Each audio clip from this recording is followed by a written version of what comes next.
Welcome to the today's lectures. So in this lecture, we are going to discuss about the language models. Basically, we have three things. So first, we will discuss the language models. What do we mean by language model? How to formally define it? Then we will move to the one specific kind of a language model called N-gram language model and how to evaluate language models. Before defining language models formally, first try to understand a little bit through some examples or some applications. So the first application that when you are trying to predict the next word, what could be the next word when I have given the some context word as shown in example here. I am planning. So now there could be several possibilities. So what could be the list of the probable words uh, in speech recognition when you know the speech the sentence there could be several possible sentences, and among them which is the most likely sentence. That's what we want to understand. In spelling corrections, specifically when you have all the words are correctly spelled, however they are not uh, but they it's correctly spelled, but then in the context of the sentence it does not suit, or it's incorrect. So in these two examples we see that in the first sentence whether it should you know in the second part of the sentence, when it says that study was conducted by students, so it should be by students.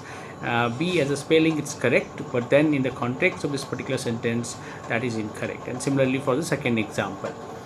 Now when you do the machine translation, again there could be several possibilities in the target language. So you again want to find out that which sentence is more likely to be correct one. So essentially what each of these examples, what we see is that our objective is to either find the next probable word or the word with the with the high probability, which should be the correct one given the context, or we try to find out that which sentence is more likely to be correct. So before moving to the really defining that in what way these two problems can be solved in one through the language model, I just wanted to bring to this notice to you that in the context of if you remember, we have discussed there are two paradigms which influenced NLP research. And in one of the paradigm, what we see, the first paradigm, which is the rationalist paradigm, and the Noam Chomsky was one of the the great influencer of that particular paradigm, and in his words, that any notion of the probability of a sentence is a useless one. And then you have this contrasting view of a empiricist, which says that whenever a linguist leaves the group, the recognition in the context of the speech recognition, that rate goes up. So that this shows that the contrast of the view of these two paradigm. And since we are going to discuss the language models, I thought that maybe we can keep this just for to make you understand that how people have different opinions and their influence. So in the language model, what we are going to do is that we are trying to find a model which assign probabilities to a sequence of words in a such a way that when you have this probability, I saw a van, it should be higher than some irregular sentence like eyes or an. And similarly, when you are doing the machine translations, or when you want to see in a particular language how the sentence structure is there, then the incorrect sentence structure should get the lesser probability. Uh, so now let's try to formally define. So what we are going to assume here is that we have a finite set of a vocabulary.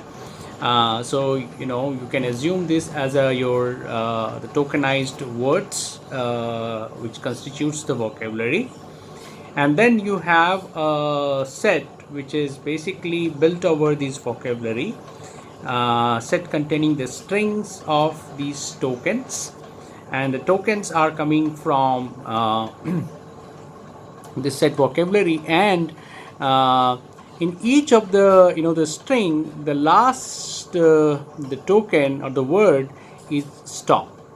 I will sort of explain in later that that why this is important. But for the time being, let's assume that this is what we want. So the in example sentences or strings coming from the set V dagger will look like something like this: I stop. So that means that this sentence, when you are, for example, using these language models, if you want to generate a sentence, so then these are the kind of some likely sentence you can see that I, then there's nothing, then I am, or I am learning, and so on.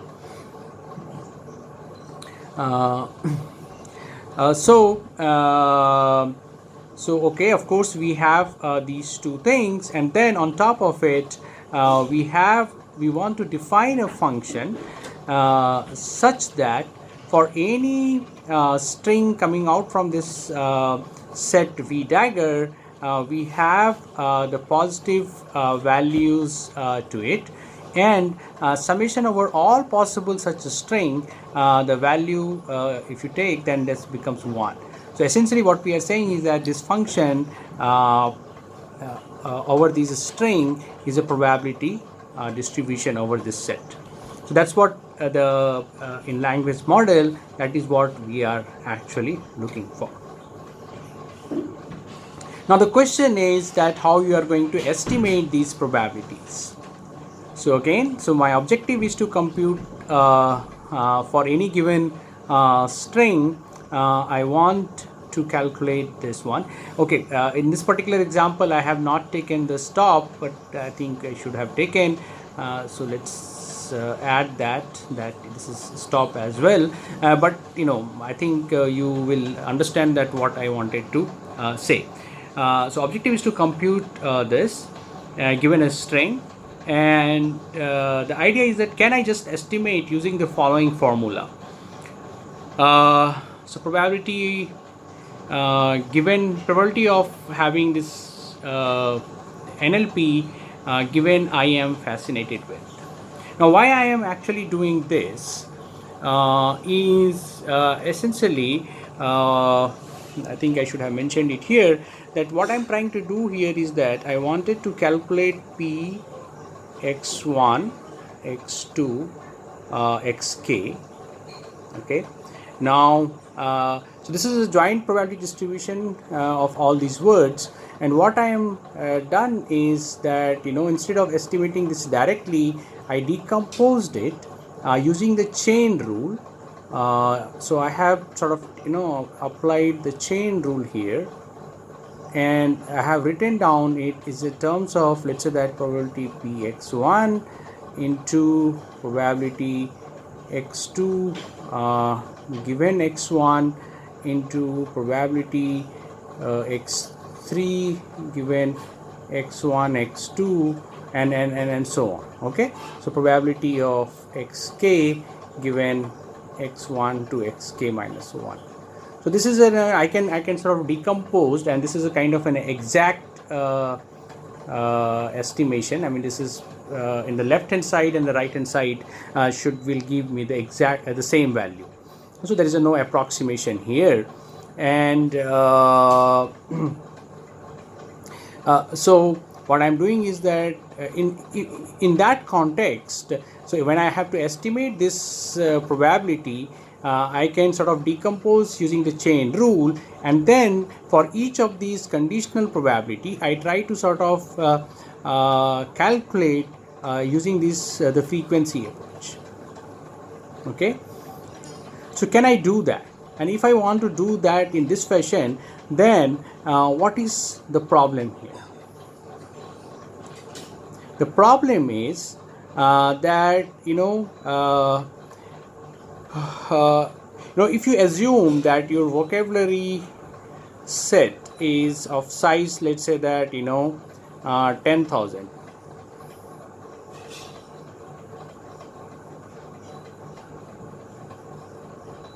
Okay, and then if you assume that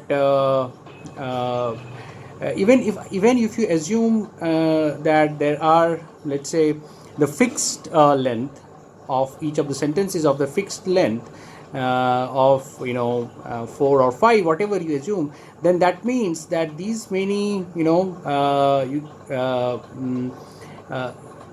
so for what we will have is that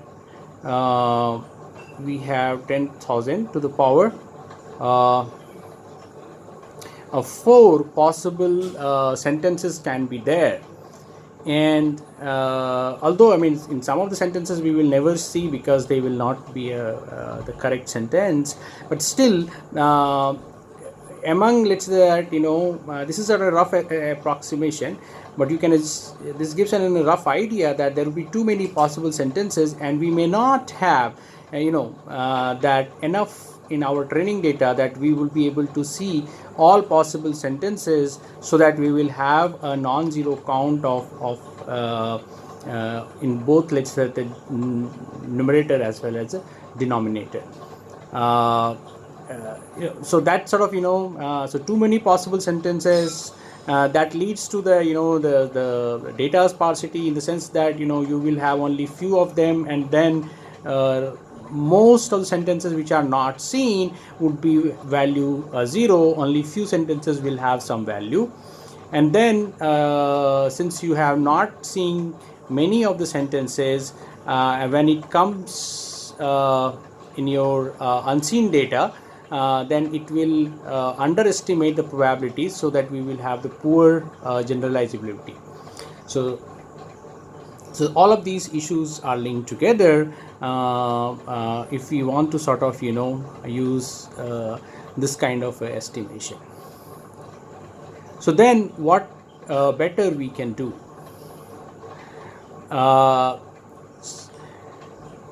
So of course this is what we are doing. We are anyway doing this chain rule. Now question is that can we further simplify?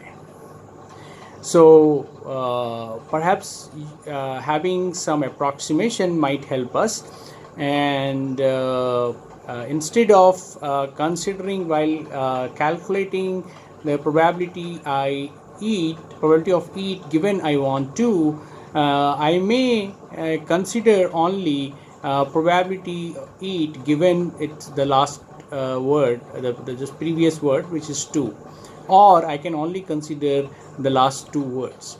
So at least it will sort of help to certain extent reducing or make reducing the this requirement that we should see all of the sentences. Once you have taken only the smaller context, there is a high chance that you will see in your data. So what we do is that in Markov assumption, so this is what the Markov assumption says, that if you have to calculate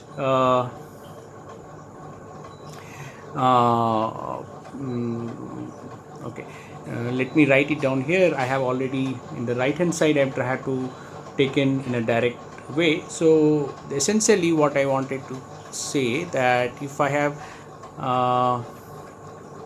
let's take an example where I will have this. So in the chain rule, I can write down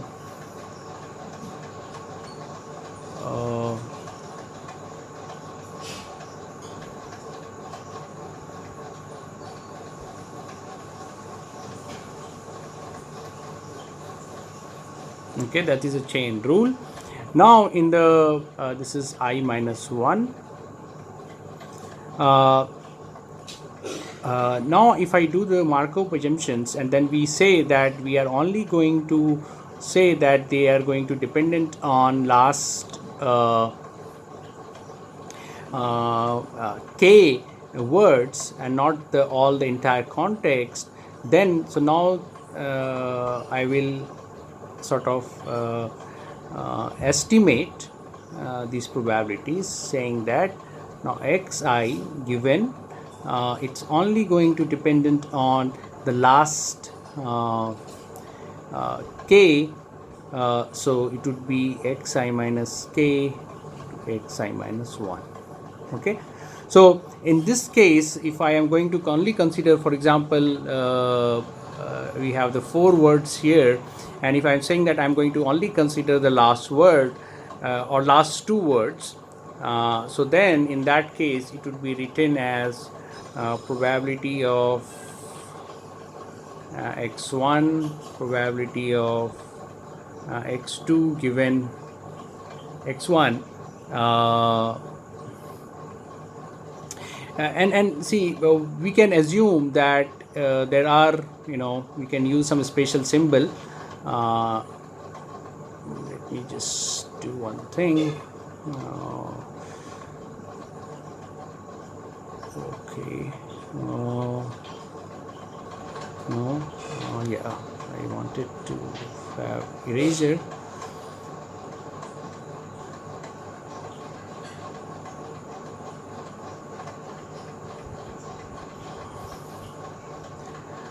Yeah, so I will use some special symbol, star, let's say, to begin, because if I am considering last 2, then that is what I will going to do. P x2 given the star and x1 into probability of x3 given x1 x2, probability of x4 given x2 and x3. So that is what, if I am going to use only the last 2 words, so the probability of any given word is dependent on only on the last 2 words, so that is what I am going to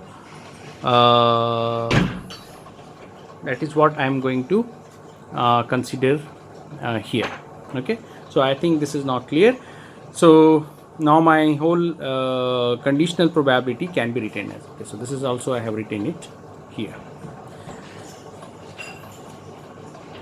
So if you follow this, if you follow the Markov assumption, then depending on that how many words we are assuming that it is going to be dependent, we have these different n-gram models. So unigram model says that each of these words are independent, so that is the simplest model. So it's a probability of anything is dependent only on itself. It does not depend on any other context. But the bigram model is the first order Markov model, because in that case what we are assuming is that the probability of a particular word is dependent on only on the last word. So basically these two together sort of constitute the bigram, and that is why it's called the bigram model. And a bigram model is a first order Markov model because it's only dependent on the previous word. And the trigram model, which is a second order Markov model, because it depends on the last 2 words. So so this is what essentially the n-gram language models is, that in brief, that what you want to do is that you want to estimate this joint probability, You use the chain rule, and that is, the chain rule is exact, but then you further simplify and make an assumption of Markov model, and you choose whether it's a first order Markov model or second order Markov model. You can go for even for higher order Markov model, and as each of the conditional probability can be approximated with the corresponding Markov assumption. Okay, so that's what. If it is a bigram model, then your right hand side will have the product like this. If you have a trigram model, then your right hand side will have a product like this. So that's all about the language model, how n-gram language model, how it is defined. Of course, it has several issues, and one of the issue is that as soon as you take the Markov assumption, now this long distance dependencies, wherever it is, that has been now gone. I mean, you cannot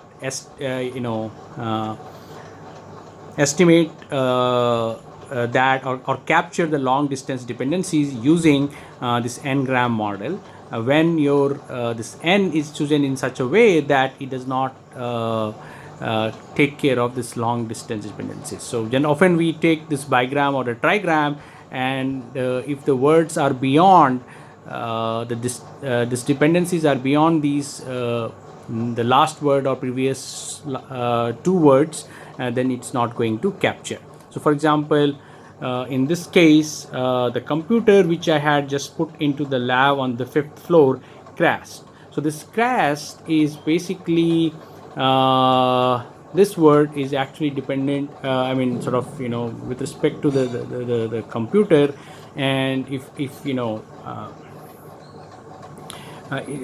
you have to sort of predict this word given this context, and then if you make a Markov assumption, it's very less likely that if you use this kind of in a context, it will predict the word like crashed. Okay, so this is what we will see that this is a kind of a problem which has so this is the first part of the lecture. I will end it here, and then we will continue and discuss that how we are going to estimate these probabilities.